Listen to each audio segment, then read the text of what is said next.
Our political parties campaign in the Ditsobotla local municipality in Lichtenburg in the northwest.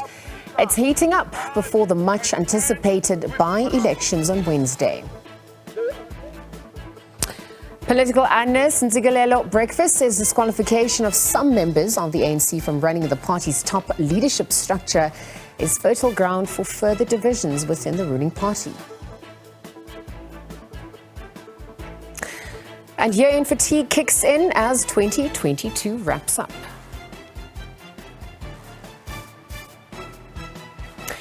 All right, welcome live from our studios in Auckland Park, Johannesburg. Thanks for tuning in. You are watching The Week Ahead. Interact with us on our social media platforms at The Week Ahead or using the hashtag The Week Ahead. As always, I'm your host, Liesl Wilson. Let's get straight into it.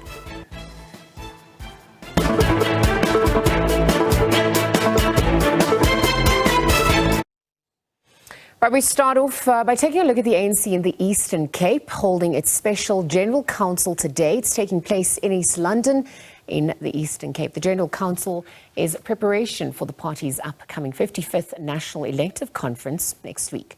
The province will have the biggest delegation after KwaZulu-Natal. SABC News reporter SABC Ngqina and video journalist Vuyokazi Funani have more on that. Today is the Special General Council of the ANC in the province. The intention of this General Council is just to consolidate some of the work that has been done by the province in preparation for the upcoming elective conference, whether at branch level, at REC, and also at the PEC. As you correctly said, I spoke earlier on with Provincial Secretary Lulama Ngaitobi earlier on, as they actually said that they will also be supporting the incumbent president of the party and also of the country, Cyril Ramaphosa, in this upcoming elective conference.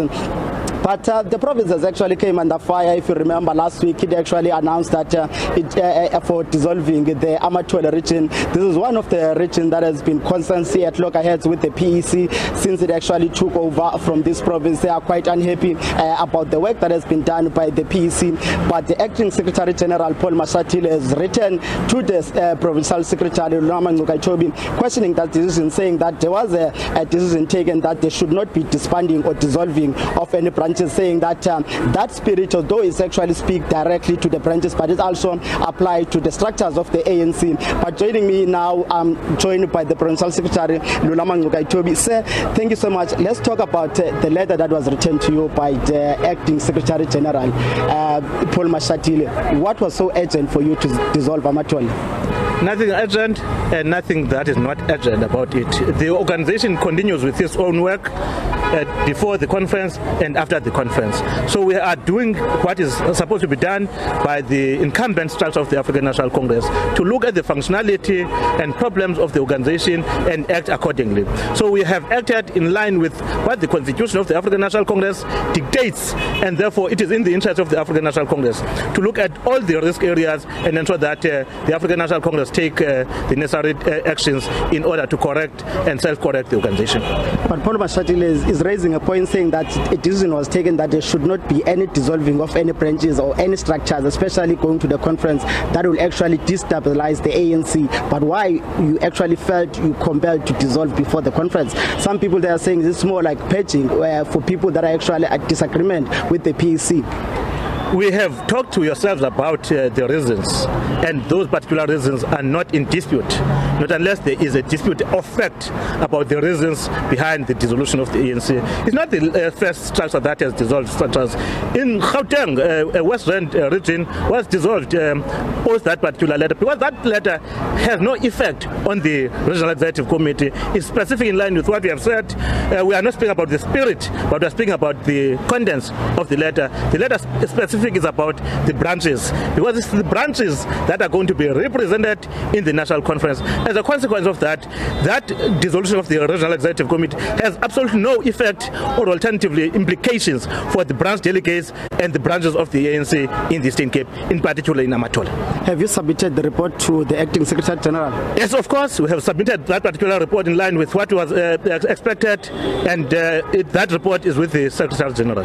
Let's talk about this Special General Council here today. What can you expect? We can only expect two things. the consolidation of the ideas of the Eastern Cape in response to the National General Council's recommendations on specific sectoral items, whether it's about the strategy of the organization going to the future, whether it's about the program of the African National Congress, whether it's about education, health, whether it's about dealing with the problems of either the employment, unemployment, poverty and inequality, whether it's about crime and the gender-based violence that has been part of the problems of the South African society. What would be your top two priority submissions in the conference? There are so many. Of course, the people of the Eastern Cape have a serious crisis that relates to unemployment. So we'll be talking about the unemployment, on what are the strategies in the context of the economic development and economic stimulation of in the country, so that we can address both the poverty on one side and unemployment on the other side. But the second element is that has been bedeviled our community, particularly in the Eastern Cape, is in relation to the issue that relates to crime, criminality. That criminality, unfortunately, affects the most vulnerable, being women and children. And unfortunately, our province is one of the most affected by that. Thank you so much for your time, Sam. Thank you very much. That was the Provincial Secretary Lulama Ngcukaitobi just outlining some of the issues that they will be discussing. The Special General Counsel that is expected to sit in the next 30 minutes. But we'll actually be bringing more news as things unfold inside here. I just remember as one of the things that the ANC has also raised in this province, that they will actually be tabling in the commissions of the upcoming National Elective Conference, is that they wanted additionally DSG in that top 6 structure, saying that the work, it will actually reduce the work overload that is actually at the moment. You've got the acting Treasury General Paul Mashatile acting in a position of SG and also DSG. But on my side, back to you in studio. Right, as we take a look at more news now, disqualification of some members of the ANC from running the party's top leadership structure is fertile ground for further divisions within the ruling party. This is according to analyst Ntsikelelo Breakfast. Breakfast was reacting to news that the Electoral Committee has so far barred former ANC Women's League President Batabile Dlamini and former party chief whip Tony Yengeni from running as additional members of the ANC. Soon after Batabile Dlamini was served with a letter of disqualification from the Electoral Committee, Tony Yengeni too. According to the rules of the committee, those found guilty of a serious crime for which the prison sentence has been more than 6 months are ineligible to stand for an NEC position or that of the top 6. Earlier this year, Dlamini was found guilty of perjury. She was sentenced to 4 years in prison or the option of paying a 200,000 fine. In 2003, Yengeni was sentenced to 4 years in prison, having been found guilty of fraud in a case linked to the arms deal. Both have been critical of the president with regards to the Phala matter, calling for him to step aside and not contest for a second term as the party leader. Dlamini is challenging the Electoral Committee's decision, whilst Yengeni expressed his dissatisfaction on social media, saying the disqualification of members will finish the ANC. There will be a backlash to this, and this will pose a threat to the ANC, and also it might, make some people agitated and want to collapse the conference of the ANC when they see that they are being purged in this fashion. The Electoral Committee will soon publish a full list of those who will be disqualified from standing for positions at the conference next week. So we will then publish a full list once we are done with the vetting process. So we'll appeal for a bit of patience on our behalf and other ANC members so that we finalize the vetting, then publish a full list. Meanwhile, those under the ban of the Kgalema disputed NEC list are intending to file court papers on Sunday. The group wrote to the Electoral Committee of the ANC on Monday, objecting to the NEC list that was announced last week. They have since escalated their matter to the Treasurer General of the ANC, Paul Mashatile, and have not received a response. Natasha Piri, SABC News, Johannesburg. As we take a look ahead of the ANC National Elective Conference starting this week, we're going to be bringing in political analyst Dr. Levi Ndau. Very good afternoon to you, Dr. Levi. Thank you for joining us here on the SABC. Good afternoon to you. Good afternoon to the viewers at home. Thank you for having me. Well, as we shine a spotlight on, the state of readiness, state of the conference, and perhaps also what we can expect We obviously heard from Kgalema Motlanthe in his capacity as the ANC's Electoral Committee Chair, the announcement of the nominations. And obviously, to date, this has been reflective of the branches. But in your opinion, what questions arise at this critical point, ultimately, that is not only going to bear results for the ANC, but for the country at large come 2024? Well, I think firstly, one should acknowledge the level of transparency on the part of the Electoral Commission of the ANC, in the sense that there is constant information that is being provided on Commission in order for not only members of the ANC, but even those outside the ANC to know the status in terms of nominations and all the processes surrounding the conference elections. Of course, when there is contestation or fierce contestation everywhere, you'd actually get some of the people who might appear not to be happy with the processes, or some will be quite excited about the processes. And I think when this conference is being held in the next few days, the sight of all members of the ANC is actually facing 2024. And it is up to the ANC and the delegates that are attending this conference to bring in the leadership that is going to be strong enough to be able to face 2024. I've actually also observed that there are certain individuals who appear not to be very happy with the process that is actually unfolding. And one should not only look at it very negative, we also have to look at it very positive. Say, you have got individuals, even though they might be barred from participating, they appear to be having a lot of interest in serving their own organization so that the organization has to grow bigger. The unfortunate part is that everywhere there are rules and regulations that have to be followed. And of course, rules are supposed to be respected and adhered to, especially by those that are given responsibilities to lead. Absolutely. Well, speaking about some of those dynamics unfolding, we heard analysis coming through about the disqualification of some members of the ANC from running in the party's top leadership structure. Also, the cloud hanging over the president with regards to the Phala saga, as well as his contender, Dr. Zweli Mkhize, with in relation to digital vibes. Neither formally charged at this point, but as we look at the ANC step-aside rule, which does not apply to them at this point, but come 2024, if charges are laid, perhaps as we look at what possible scenarios lie ahead as well, how does this also impact perceptions and the management thereof as we head into this week? Not all members of a political party would qualify to become leaders of a political party. It is because there are guidelines, rules that are set that would prevent certain individuals from participating. The ANC once developed a document that is entitled Through the Eye of the Needle.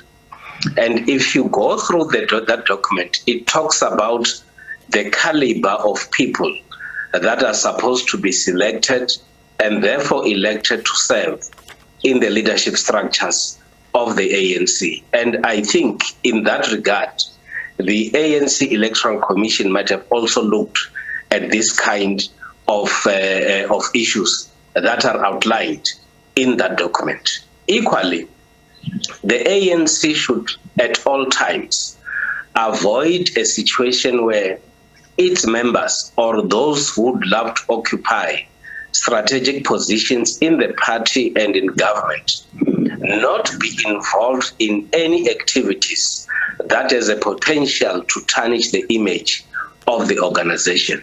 In some instances, you don't need to have people being requested or advised to step aside from responsibilities. You need leaders who must exercise or listen to their own consciousness whether they should actually step aside or not. Equally, we have had instances right in the ANC where certain members have reported or have been said to have done certain things that are wrong, and at the end of the day, those people would then be proven by the courts to be innocent. But this is the route that, in my view, the ANC travel it very carefully, but what should be the focus of the ANC would be to ensure that in the public eye, the people see the ANC as a party that is not accommodative of any wrongdoing, not accommodative of corruption, and also the party that is able to identify and select leaders that are not tainted.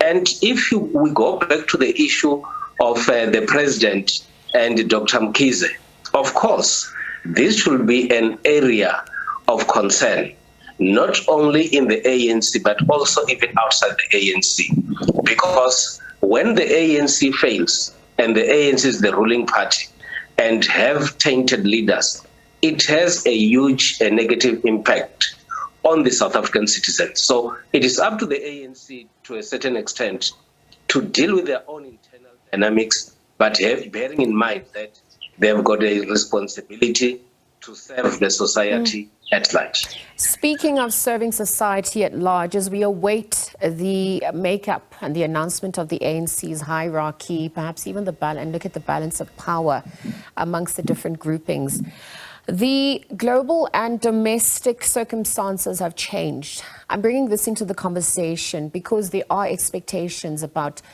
politics and economics that directly impact their political economy going forward. And what's relevant for the country. And I wonder how you would weigh in on that, just given the immediate demands, and perhaps also as we look at the trajectory of South Africa 28 years into democracy. Well, the political leadership in the country has a huge impact on the economy. The party dynamics in different political parties, and in the main, the ruling party, also has an impact on investors' confidence and how they respond to what is actually happening in the party. And therefore, it also indicates that whether we like it or not, there is an influence on foreigners or foreign investors in how we actually conduct our business. Remember, in the last few days when there was a talk about the possibility of the resignation of the president, there was an impact on the value of our rand. So whatever the ANC decides at their conference, they also have to look at what are the positives of the decisions that they actually take.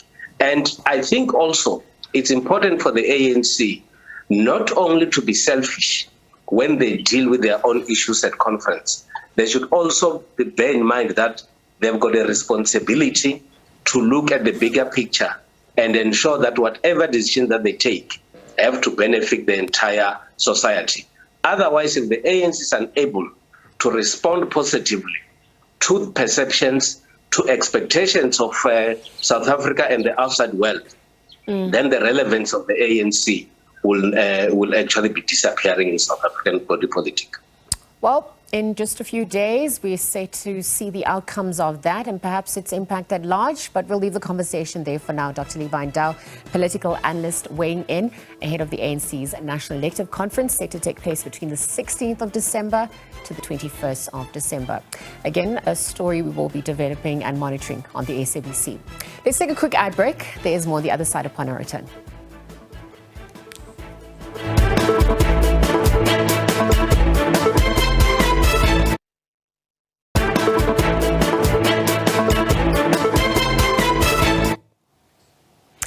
Welcome back. The week ahead with myself, Liesl Wilson, continues. Now, on Friday, South Africa will celebrate the Day of Reconciliation, which was declared a public holiday since 1995 after the end of apartheid. Now, the holiday came into effect with the intention of fostering reconciliation and national unity for the country, perhaps to reflect on how far we have come as a society. We're joined by Professor Simphiwe Sesanti.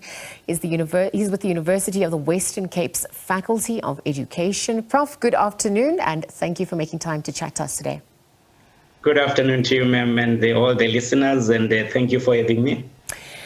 As we, look at the country since the dawn of democracy, it's been 28 years since the dawn of democracy, and, I wonder, in your opinion, has the country made real, bold progress, especially in reconciling the nation?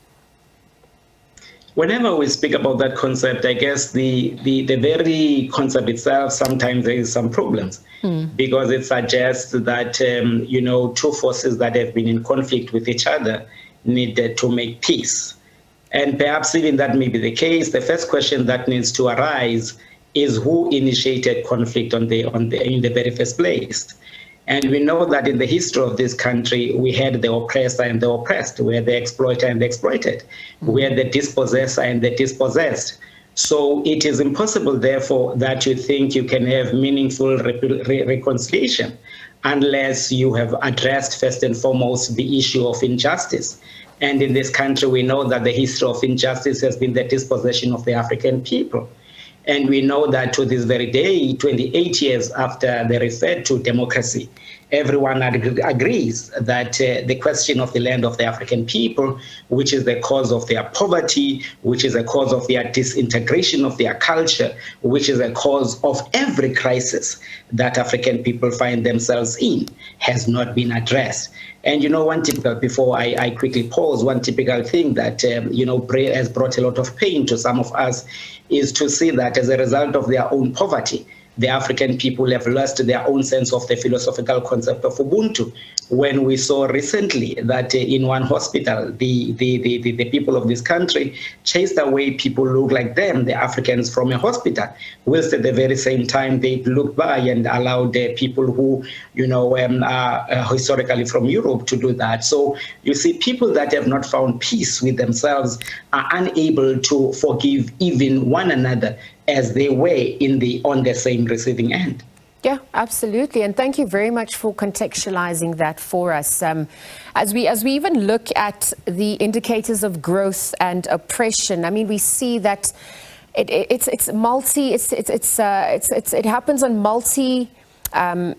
multiple levels. And I'm alluding to that because we need to begin to navigate these power structures that currently persist in society and really delve into the systemic issues. Elsewhere, we're just talking about surface level issues. As we look at the strides that the country has made when it comes to development, perhaps addressing these systemic issues over the past 28 years, how would you say we've fared?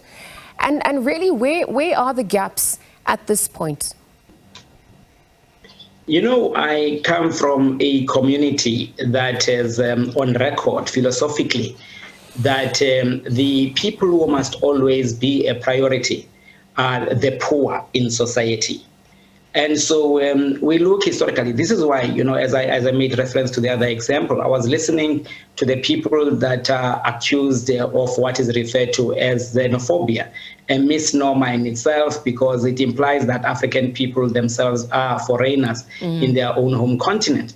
But, what we observed in that regard were the people who are on the receiving end who have been competing with others in that mess of poverty. They were saying that they had no time to listen to the likes of us, like myself, who is comfortable in a university position, speaking from a position of comfort, and their own leaders who left them as soon as they were able to be in a better position to go to historically white areas of the suburbs where they lived comfortably, who take their own children to historically white schools. And so you have that. And therefore, the poor are very conscious that little or nothing has happened in their lives. As a result of that, they are taking law into their own hands and hitting the very one who is next to them, because that's what oppression does to people. You know, Stephen Bantu Biko, looking at this, he was looking at the phenomenon of violence in the black communities, where women then and to this very day continue to be on the receiving end of the gender-based violence. Yes. Bantu Biko said that in the silence of his toilet, you know, the black man is busy cursing his white master. But as soon as the white master calls out to him, he runs out. You can imagine, perhaps without even taking his, wearing his pants, and begins to ingratiate himself to the master. But when the black man returns home, he batters his wife and he batters his children, paraphrased. And so you see, therefore, that all these things that are never undressed ultimately come up to haunt those who have been historically at the receiving end. So that's where we are. We look around and we see that the face of poverty in this country continues to be black and female. We see that it's black children who are falling into the pit holes in toilets. It's black children who have got to cross rivers and being threatened by floods because they live in those conditions. It's black children who've got to go up in the morning at 3 a.m. to be bussed to historically white areas because historically black schools have not been ameliorated. So no, absolutely. And as we aim to look at this, commemorate the observation of the day beyond it being a tick box exercise, the celebration of the Day of Reconciliation, has taken the form of remembering the past through history, recognizing, various contributions. There's been marching, other festivities, if you even want to call it that. But I think navigating and looking ahead, what else can society be doing at this point? I'm only asking this given the critical juncture our democracy as a whole finds itself in. Remembrance of history on its own becomes insignificant when nothing is done. It is, anyone and everyone who now lives in this democratic era is being said to have never been racist, is being said to have been against apartheid. No one, or very few, own up to having been racist or, to having advanced apartheid. And those, conveniently would choose to celebrate or commemorate June 16 or Sharpeville Day to perhaps cleanse their own image. So that becomes insignificant until key issues are addressed. And as I said earlier on, it begins, in this country, we have been seeing, for instance, some people being given some plots of land and others being given, compensation in terms of money, pockets of money. That's insignificant. Historically and philosophically, our ancestors taught us that the land can neither be sold nor be bought. It is the sacred property of our ancestors, which must be freely available to anyone and everyone who needs it. And, they ensured that there would be no people who are rich at the expense of the poor, and that there would be measures put in place, that there would be a particular limit on the part of the kings and the chiefs at that time themselves, who, could not own more than they needed. And so, therefore, the constitutions, therefore, of our ancestors were conscious, as Julius Nyerere once put it. He said that if you allow a situation where you sell and buy land, you are going to have the opportunistic rich, as it happens in this day, who are going to buy all the land, and the land is the means of production. On everything depends the land: agriculture, diamond mines, industrialization, culture, you name it. So for as long as we have that kind of a system, so it means, therefore, that those of us who advocate the African Renaissance have got to do so in a way that links the societal condition of the people with the economic reality, but also contextualizing all of this into the culture. And in a few days' time, we'll be remembering Bantu Biko's birthday, or the day that he chose his birthday, December 18. Bantu Biko made it very clear that in a country that has got the majority of people who are African, it has got to be the culture of that people that dominates. Unfortunately, in this very day, African people are the cultural minority in their own God-given land, or for that matter, entire continent. Well, Prof, the conscientizing continues. Lots to learn, unlearn and relearn. But thank you for being part of this valuable conversation. Perhaps we can take it further. We'll have to leave it there for now. Again, Friday, South Africa celebrating, or observing rather, the Day of Reconciliation, declared a public holiday since '95 after the end of apartheid. But this, in effect, came into being with the intention of fostering reconciliation and national unity for the country. Professor Sipiwe Sesanti from the University of the Western Cape's Education Faculty weighing in on, the strides taken since the dawn of our democracy 28 years ago, but perhaps also what more needs to be done as we look to liberate our people, correct the injustices of the past, and provide a fair and equal opportunity for all. So we'll leave it there for now, and thank him very much for his time. Now, as political parties, campaigning in the Ditsobotla local municipality in Lichtenburg in the Northwest Province, is heating up. It comes, before the much-anticipated by-elections on Wednesday. Economic Freedom Fighters leader Julius Malema is addressing supporters. And on that note, let's take you live there.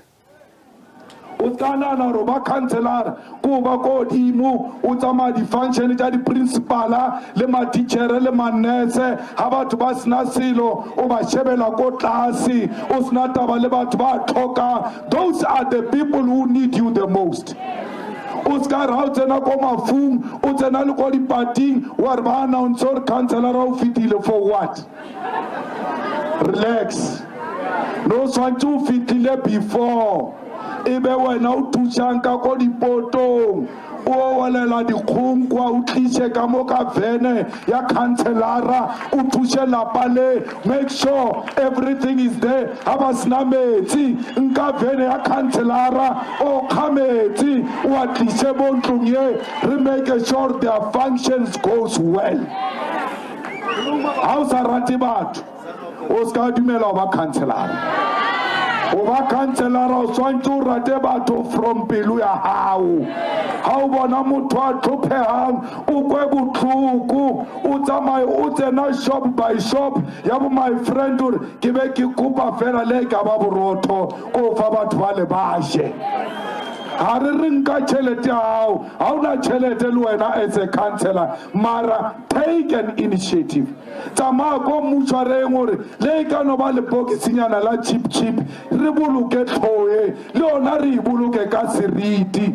Let me tell you how ka etsa so councilor ka 2024 ha ke khutla mo ke re ke a campaigner bonkgono ba tlabe ba re ko nna Malema o ska bua EFF ke a rona re tsamaya le yona. Mara ha o ka ba jikela batho ba 2024 is going to be a difficult job for the EFF. Ritarar fita fela raberi shupiwa kamunana out. Lona, you are the same as the ANC. We must not be the same as the ANC. Oscar Rata bribe as a councillor. Love your people. Live amongst your people. Corruption, expose corruption, and go inside your masses. Use your masses as your shield. If you fight for the masses, no one will kill you. The masses will always defend you because you are fighting for them. Comrades, Obamueta Pili Asimayemo. Obamueta Pili Kipito is a calling. You must do it, Kapilu. Wabana narke nako parlamente. Bari shababar Honorable Malema, sit down here for what? Sit down for what? Batho ba ditsobota ba re ba batla metsi wa o re ke nne fase ke tlile fa o tlo buela batho ba re hey Honorable Malema ba re shape ba re out ba re foshetse kontle kwa. Tomorrow re a khuta. We start from where we ended.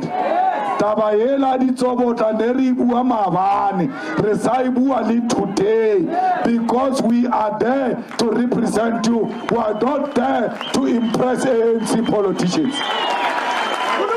Hey, e ba batla o bolaya ba o bolaya. Mara shwela nneteng. You must die with your conscience intact.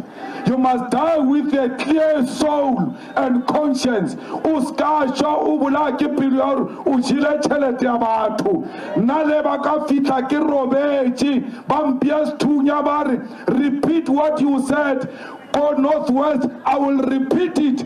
And when I repeat it, but shoot the coward, you will never kill my ideas. I've already spoken my ideas. Today, I speak to you in the whole of South Africa. There are more than 1 million Julius Malemas. You cannot kill all of them. You can only kill one. So don't be scared. Tell the truth. Badarwarwana, Mano Watella, Atombi Batwaba Hulu, Maraba Chibali, one but hey, Urubutan needs. Let your now I worship. It's not what they say. Hababonabatu, Lababonadi camera. Speak the truth, because how Robala will see you reflect about what happened during the day. Wabormara speech is Samalema. Now you are alone. When you are with people who walk about now you are alone. Orei, need to worship. And alua now but we need you who are chaba because you are a coward and you want to make me a coward. I refuse to be a coward. I am the mouth of my people. I will speak for my people without fear, without favor. If death is coming, it will find me ready. Let us die for the land of our ancestors. Let us die for the truth, because the truth shall set us free. That is the only thing that will make us free. Amanda! Amanda! Viva EFF, viva! Tata EFF, tata! Tata EFF, tata! Woza 14 December, woza! Woza 14 December, woza! Amanda! Aundo makubi! Siyaya! Siyaya!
Live visuals coming through. EFF campaigning in Bodibe village. This ahead of the by-election set to take place later this week.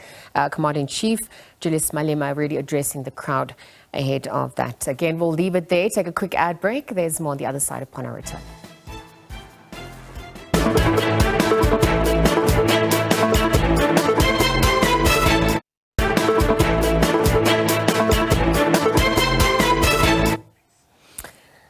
Right, welcome back. We continue now with more news. Concerns are mounting among members of the public that a number of beaches in eThekwini municipality in KwaZulu-Natal are not yet safe.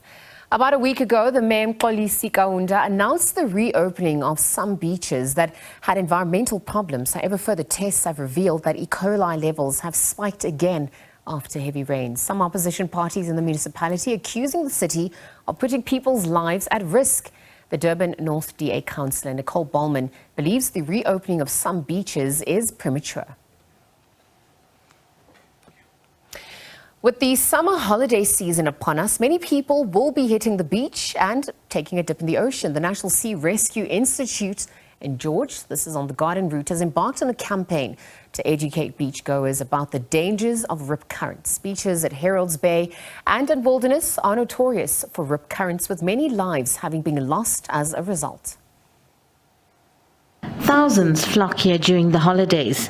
While its waters may be inviting, it's also dangerous.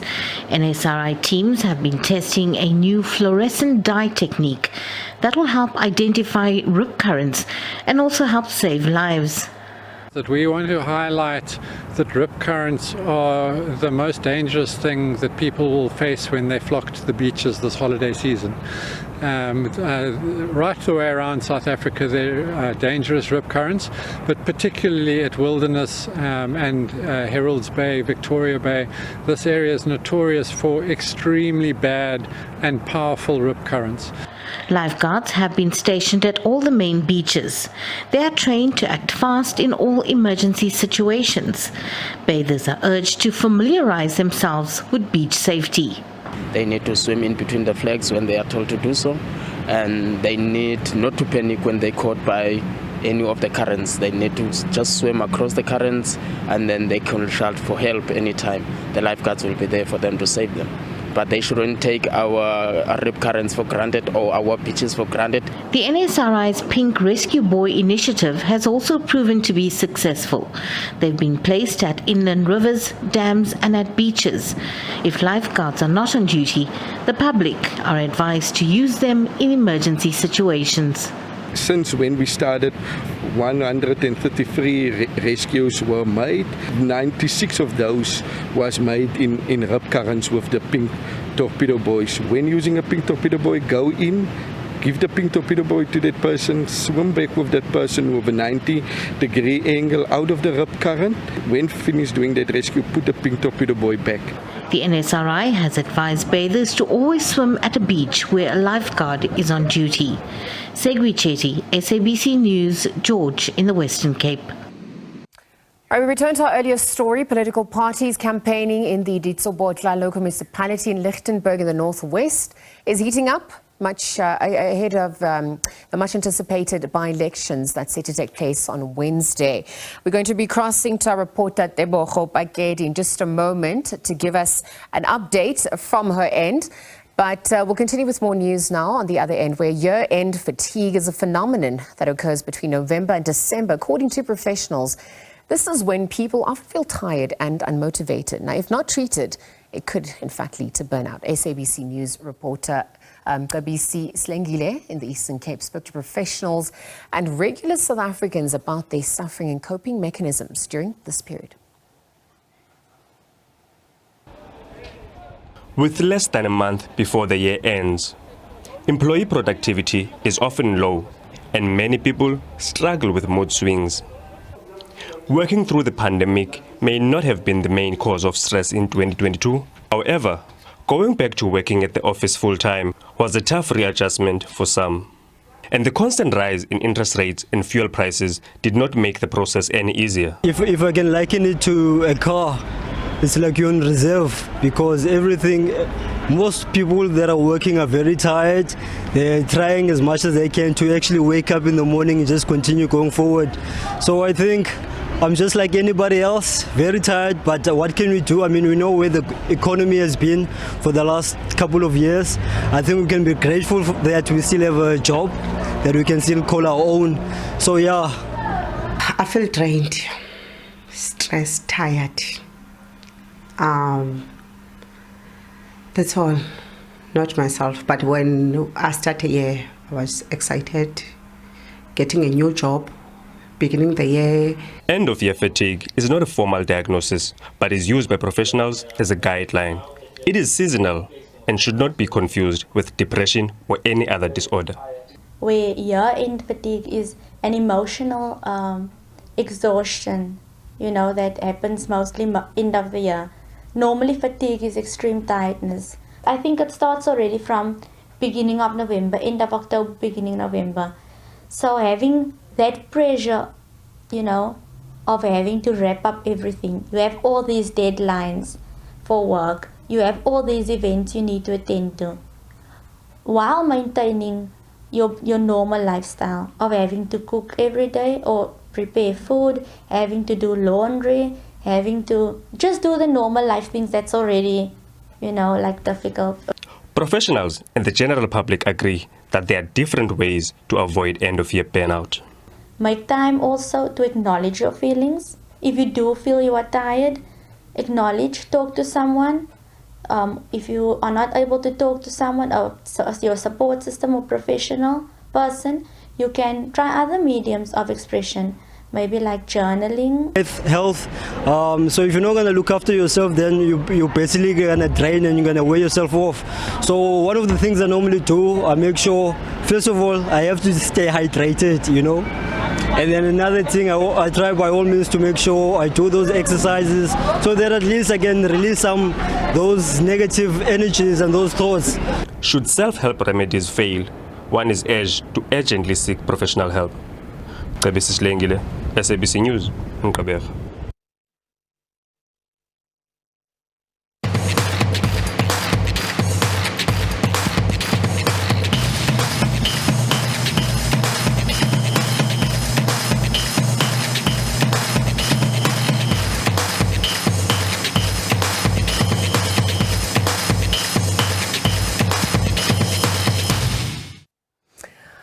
All right, so the quarterfinals of the 2022 FIFA World Cup in Qatar produced some fireworks. The defending champions, France, Lionel Messi's Argentina and Croatia are through to the semi-finals. However, the big story is that for the first time ever in the history of the tournament, Africa is a representative in the last four, of course, following Morocco's historic victory against Cristiano Ronaldo's Portugal last night. Perhaps for more on this, we're going to be joined by Mduduzi Ndlovu, SABC sports journalist. Very good afternoon to you. Thank you. Welcome back. Good afternoon, Liz. It has been an eventful few nights. I know that some of us have been up quite late watching the history unfold. But obviously, it doesn't come bigger than this. Africa finally having that representation in the semis.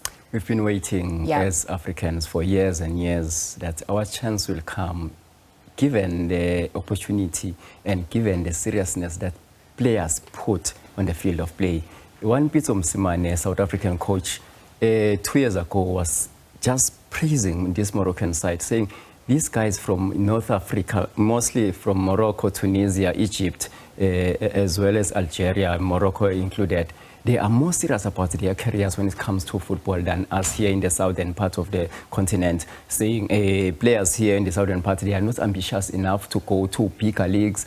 Unlike these guys who are representing in Morocco here, most of them are playing in Europe. And for big teams, not just in small leagues, we are talking about English Premier League, we are talking about La Liga, Serie A in Italy. So that's why they are where they are today. It's because they've been working on this craft, and it was a matter of time that Africa it definitely comes through in the style of play as well that we've witnessed. But I mean, there's also been some controversy about how African they are in terms of how they view themselves, and perhaps that's also a broader conversation to look at. But we know going into the World Cup, Africa only had 5 countries, and obviously Morocco is the last one standing. So when you look at this, how significant is this? I mean, if we're looking at the chances, out of 32 teams, 5 for Africa and Morocco is there. This is a statement, Lisa. This is a statement saying Africa deserves a more number of sports in the FIFA World Cup, like other continents. You go to Europe, they get 13 sports. You go and ask yourself, like, why are you getting so many sports when these continents should be producing a same number of sports for the FIFA tournament? If this tournament is meant to be for everyone in the world, so each and every continent has to produce a same number of sports. So why Africa only given a limited number of 5? And it's very, very difficult for African countries to reach the World Cup. I can tell you that much because You go through group stages, from group stages. Then after winning your group, there are 10 groups in Africa. After winning your group, you are not guaranteed a World Cup spot. You still play against each other for fighting for those 5 spots to represent the continent. And that's why the broader conversations about increasing the number of teams participating, perhaps to 40, has again come to the fore. There's been non-stop surprises. I know for myself, I was very disappointed that a certain team didn't make it through. On Friday, I was very shocked by Brazil's performance and their exit. And I think sometimes when you look at the standard of football, it's either you're above or below Brazil. That's just my biased opinion. But, I mean, how would you weigh in on those surprises that have come through? I would just say the coaches dropped the ball. The way they were selecting their teams for these matches, the quarterfinal stage, especially Brazil. I was disappointed with Coach Tite's selection. And even when you were seeing that there was no results that those whom he selected were producing, he couldn't make an impact change for Brazil to come into the match. It wasn't the Brazil that we saw playing in the last 16 that was playing on Friday. It was something else. We saw pictures of the likes of Neymar crying all over the pitch because to them, they were just like, we are a perfect team, we are going all the way. If not winning it, at least we are reaching the final. Brazil last won this thing 20 years ago. And that's probably where the combinations and strategy come into effect. But I think it was also significant because Pele, who's obviously very ill, you know, it would have been such a good tribute to him. Not that it can't be, but now let's look forward at the semi-finals that's set to take place. France also now coming out victorious against England. So what can we expect, and what snubs and surprises are you also predicting on this front? Fireworks, nothing else. So I'm expecting nothing but fireworks once again, because if you see Morocco, France, their grudge comes from political spheres, comes from football spheres, their background and geographical areas of the two areas, France and Morocco. Most of these players that are playing for Morocco, they were born and bred in France, and they were ill-treated. Their parents were ill-treated as migrants when they arrived in France. So this is a kind of a grudge match. The same when Morocco were playing against Spain, it was a grudge match. The same ill-treatment that Africans are experiencing in these European countries. So for Morocco, this is war. I'm expecting nothing but fireworks in this one. It's going to be a very, very tough one, because France, they want to make a history by becoming, by defending their title they won when 2018 in Russia. And you remember that's the first time they won this. There are only two. I have to put it into perspective that there are only two former world champions that are left in this tournament. That is France and Argentina, two-time champions.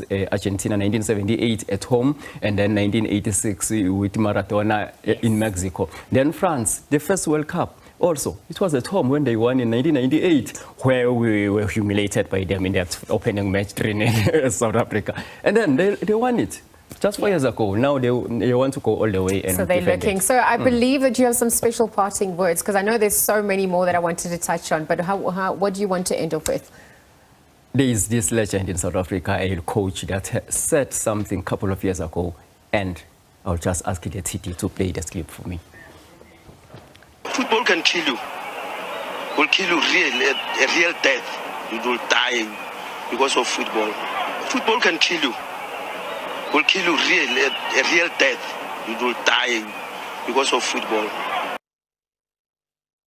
Tobejane, formerly of Baroka FC, he said those words, and football is really killing people in this tournament since it started. Surprises non-stop.